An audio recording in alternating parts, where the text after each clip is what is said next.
सूता, सबका पलक गिरती नहीं, इसलिए सोना है तो बाहर चली जाओ। हर भी सोए हैं तो रहे, कार्यकर्ता भी अभी के आ गए। ये सत्संग में जो सोएगा वो जन्म भर अनादि काल तक सोता ही रहेगा, इसलिए सुनना है तो सुनो, नहीं उठ के चले जाओ। गंगा नहाए आए यही पुण्य बढ़ गयागा। इसलिए कबीर ने कहा, मैं भी भागा जा रहा था लोक वेद के साथ, आगे से सदगुरु मिला दीपक दीना हाथ, दीपक दीना हाथ में वस्तु दिया लखाए, करोड़ जन्म का पंथ था पल में पहुंचा जाए। अनादि काल से हम लोग चले आ रहे हैं, कुकुर सुकुर भेड़ बकरी पता नहीं किस योनि में जन्म ले रहे हैं, और सदगुरु मिलेंगे तभी जागोगे। ये लोक है, एक माई तैयार हो स्नान करने के लिए, उनके पीछे 10 तैयार हो जाएंगे, बहन जी हमहू चलब, देखते हुए केवल, और कोई मतलब नहीं है, केवल मन में थोड़ा सा संतोष हो जाए कि गंगा नहा लिया।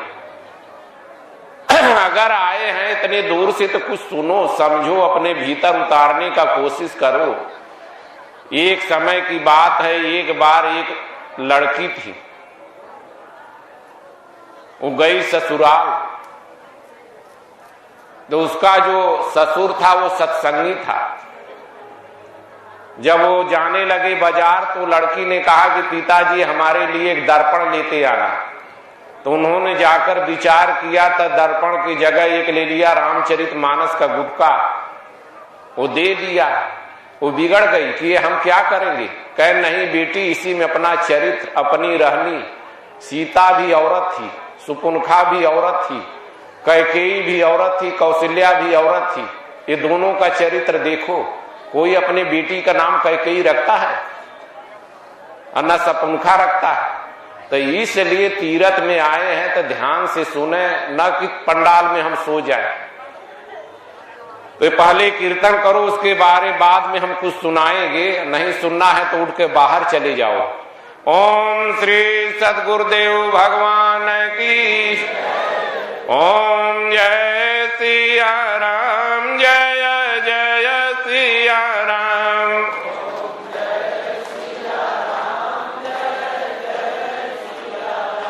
ओम जय गुरुदेव, जय गुरुदेव।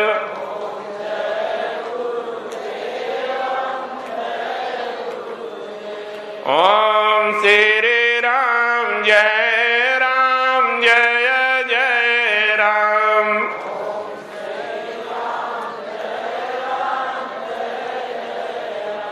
राम कथा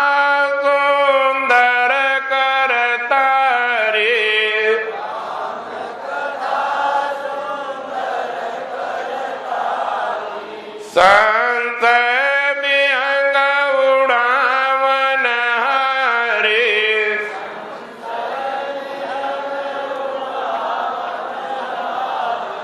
राम कथा कलि बिटप कुठारे।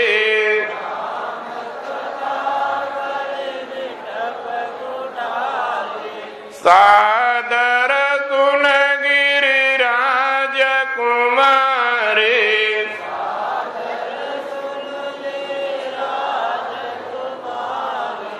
राम कथा सती किरण समाना।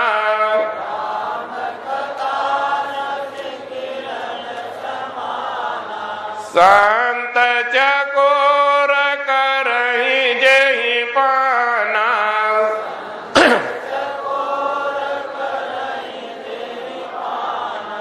तुम रघुबीर चरण अनुरागी।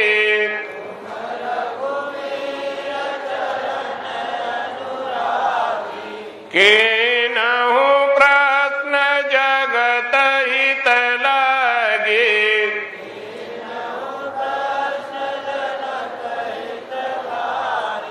पूछहु रघुपति कथा प्रसंगा।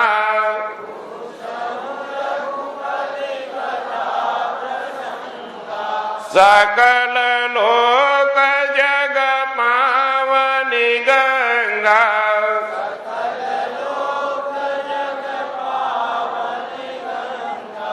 ओम जय सिया राम, जय जय सिया राम, ओम जय सिया राम, जय जय सिया राम, ओम जय गुरुदेव, जय गुरुदेव, ओम जय गुरुदेव, जय गुरुदेव। राम कथा मंदाकिनी चित्रकूट चितचार, तुलसी सुभग स्नेह मन सिय रघुवीर विहार। ओम श्री सद्गुरुदेव भगवान की। देखो, राम का काज करने के लिए किसी के पास समय नहीं है। माया का काज हम अनादि काल से करते आ रहे हैं, लेकिन कभी पूरा नहीं हुआ। महात्माओं ने एक ऐसा रास्ता ढूंढा, वो है राम काज। कबीर ने कहा कि चले बटोहिया थाकल बाट, सोवन हार पर उल्टा खाट, और मूते इंद्रिय बांधे कान, लड़िका के गोद में खेले महतारी, बूझो बूझो पंडित अमृत बानी। ये राम का काज है। चले बटोहिया थाकल बाट, राही खड़ा है रास्ता ही खत्म। तो इसी तरह राम के काज में जो अपना समय बिताएगा, राम के काज में जो लग जाएगा, वो जरा मृत्यु से पार हो जाएगा। वही जन्म सरानी है जिसकी मृत्यु न हो, अब वही मृत्यु सरानी है जिसका जन्म न हो। तो इसलिए राम का जो काज है, जिसने भी किया उसका सदैव आदर पूर्वक नाम लिया जाता है। राम का काज हनुमान जी महाराज ने किया। तो सीता जी ने उनको आशीर्वाद दिया कि अजर अमर गुण निध तुम हो, करऊं बहुतर गुनायक छो। कि अजर अमर गुण निध तुम हो। सीता जी ने आशीर्वाद दिया था, तभी हनुमान जी का नाम लिया जाता है। हनुमान चालीसा बना है। अपनी कामना पूर्ति करने के लिए लोग सुंदर कांड का पाठ करते हैं। सुंदर माने बहुत अच्छा। बाल कांड, अयोध्या कांड, अरण्य कांड, किष्किंधा कांड, सुंदर कांड। कांड माने होता है घटना। बाल काल में जो उनके जीवन में घटना हुई भगवान राम के, वो बाल कांड है। अयोध्या में जैसे घटना हुई है वो अयोध्या कांड है। जंगल में जैसे उनके साथ घटना हुई है वो अरण्य कांड है। किष्किंधा में बाली सुग्रीव दोनों की लड़ाई थी, एक को राज दिया, एक को खत्म कर दिया, वो है सुंदर कांड। कैसी घटना है। इसी तरह किष्किंधा कांड है, सुंदर कांड, इसमें सुंदरता भरी है। भगवान के लिए जो चला है उसकी कैसी घटना है। हनुमान जी महाराज का इसमें चरित्र है, इसलिए सुंदर कांड है। लंका कांड में जो लड़ाई झगड़ा हुआ वो घटना है, वो लिखे है। उत्तर कांड में सबका उत्तर है। तब बाल का याद उत्तर कयंता, पूरी अयोध्या में डूब गए संता। बाल कांड के शुरुआत में ही तमाम ज्ञान की चौपाई है, राम कथा है। नाम का जाप पर इतना बल तुलसीदास ने दिया है, और सी चौपाइयां ज्ञान से परिपूर्ण है। और उत्तर कांड में सबका उत्तर है कि मानस रूप क्या है, भक्ति क्या है, गया ज्ञान क्या है। गरुण जी ने काग भुसुंडी महाराज से प्रश्न किया और उत्तर देते गए, इसलिए सबका उत्तर है। तो इसी तरह ये राम काज हनुमान जी महाराज ने किया। तो एक समय की बात है, एक बार एक बहुत बड़े महात्मा थे, महापुरुष थे। उनका देश विदेश में आश्रम था। तो जितने आश्रम थे सब में कहीं न कहीं महात्मा रहते थे। एक बार आश्रम में, दूर देश में आश्रम बना, भक्तों ने मिलकर बनवाया। इसके बाद गुरु महाराज से एक सन्यासी मांगे कि महाराज जी आश्रम बन गया, एक संत भेज दिया जाए ये आश्रम में रहने के लिए, इसका देखभाल करें। महाराज जी ने सुना तो एक जगह 10 को भेजा, 10 सन्यासी चल दिए। सब लोग आश्चर्य में पड़ गए कि मांग तो एक की है, भेजे गए 10, कारण क्या है? लेकिन कोई बोला नहीं। जब जाते जाते एक गांव में 10 सन्यासी प्रवेश किए तो एक गांव ब्राह्मणों का था, उसमें एक बहुत बड़े ब्राह्मण थे, एक ही लड़की उनके पास थी। ज्योतिषाचार्यों ने बताया था कि ये दिन ये तिथि के जो पहला व्यक्ति गांव में प्रवेश करेगा उसी के साथ इसकी शादी लिखी है। तो पहला सन्यासी को ब्राह्मण ने पकड़ा तो सन्यासी कहा, यार बहुत भजन कर चुके, भोग भी है, धन दौलत भी है, अब हम नहीं जाएंगे, शादी करके रुक गया। दूसरा सन्यासी बीमार पड़ गया, तीसरा कहीं उलझ गया। चलते चलते 2 सन्यासी बचे। तो आश्रम से कुछ दूरी रह गए, तब एक सन्यासी एक नास्तिक से उलझ गया। उसने अपने मन में ये प्रण कर लिया कि जब तक इसको आस्तिक नहीं बनाएंगे तब तक आगे हम जाएंगे नहीं। एक सन्यासी पहुंचा। जब वो सन्यासी पहुंच गए तो खबर दिए भक्तों ने कि महाराज जो आश्रम में एक भेजे थे वो पहुंच गए। तो इधर मांग हुई एक, भेजे गए 10, पहुंचा एक। तो इसी तरह राम के काज के लिए कई लोग चलते हैं कि चलो चलो सब कोई कहे, पहुंचे बिरला कोय, एक कंचन एक कामनी, दुर्लभ घाटी दोय। चलने के लिए सब लोग तैयार हैं राम के काज के लिए, लेकिन कोई बिरला ही पहुंचता है। लाखों योजन पर्वत ऊंचा, घाटी विकट करूर, करिकर जतन फिरे बहु तेरे, पहुंचे बिरला सूर, निरंजन माला घट में फिरे दिन रात। कोई बिरला ही राम का काज कर सकता है, और जो राम का काज किया वही राम को प्रिय है। इसलिए जिस समय भगवान राम विरह में व्याकुल थे सीता जी के, तो सुग्रीव सारी सेना बुलाया, सबको आदेश दिया, चारों दिशा में भेज दिया। और जब हनुमान जी अंगद जी जब जाने लगे एक टोकरी सेना का लेकर, तो उसमें अंगद जी युवराज थे, सेनापति थे, उसी में हनुमान जी महाराज थे। तो सबने सिर नवाकर चला। भगवान राम ने देखा कि हमारा काज करने की क्षमता किसमें है, हनुमान जी में। तपाचे पवन तनय सिर नावा, जान काज रवि निकटी बुलावा। किसी को भगवान राम ने नहीं बुलाया, हनुमान जी को बुलाया। कहा सीता एक ऐसी नारी है कि कभी उसके हृदय में विश्वास नहीं होता है। मैंने बहुत समझाया कि सास ससुर की सेवा करो, लेकिन हमारा एक भी आदेश नहीं माना। तुम भी समझाना कि बहु प्रकार सीत ही समझाऊं, कही बल बिरह बेग तुम आयऊं। अपना बेग भी दिखाना, बल भी दिखाना, मेरा बिरह भी सुनाना, तब वो विश्वास करेगी। क्योंकि मैंने बहुत समझाया कि तुम रहो यही, सास ससुर की सेवा करो, हमारा आदेश है। लेकिन सीता जी हमको ही समझा ले गई कि जी अभी निदेह नदी भी निबारी, तैसे नाथ पुरुष भी नारी, प्रभा जाई का चंद बिहाई। कभी शरीर की छाया छोड़कर अलग हो सकती है, बिना जी का देह किस काम का, और बिना जल का नदी किसी काम का है। इसी तरह आग के बिना मैं नहीं रह सकती हूँ।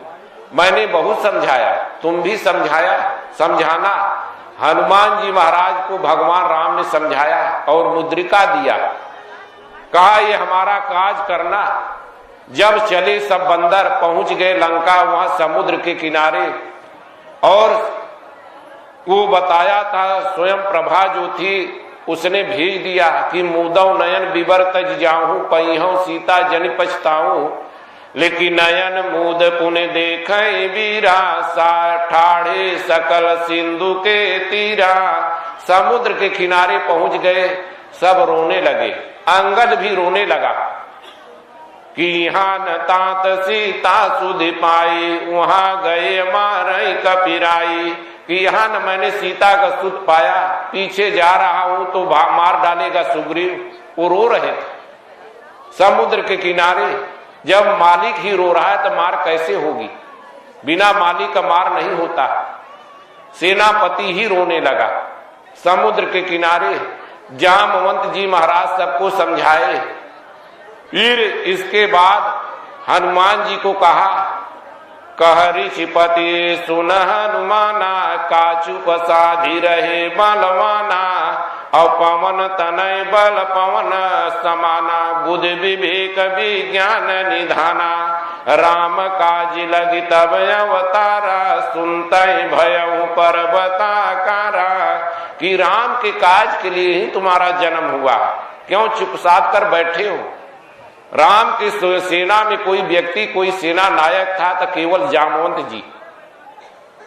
जिस समय मेघनाथ पूरी सेना को नाग फांस से उलट दिया था, राम और लक्ष्मण को नाग फांस से बांधकर रणभूमि में गिरा दिया था, सब बेहोश पड़े थे। सारी बानरी सेना, केवल बचे तो जामवंत जी, और उनसे लड़ने लगा। तो मेघनाथ ने कहा क्या कि बूढ़ जान छठ छाड़े तोई, अब जन लगे पछारन मोई। कि तुमको मैंने बुढ़ा जानकर छोड़ दिया था और तू हमसे लड़ रहा है। जामवंत जी ने फिर पैर पकड़कर मेघनाथ को लंका में फेंक दिया। पूरी सेना को अगर बचाया, भगवान राम लक्ष्मण को बचाया तो केवल जामवंत जी ने। इसी तरह हनुमान जी को पूरा बल, पूरी ताकत जामवंत जी ने बताया कि तुम्हारे अंदर इतनी ताकत है और तुम्हारा जन्म केवल राम के काज के लिए हुआ है।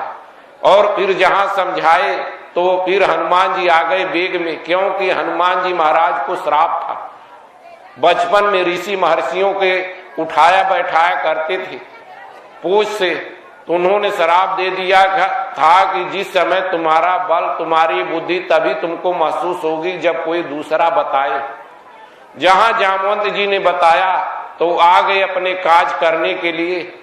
तो हनुमान जी महाराज जब चले हैं तो उनके सामने एक पहाड़ था।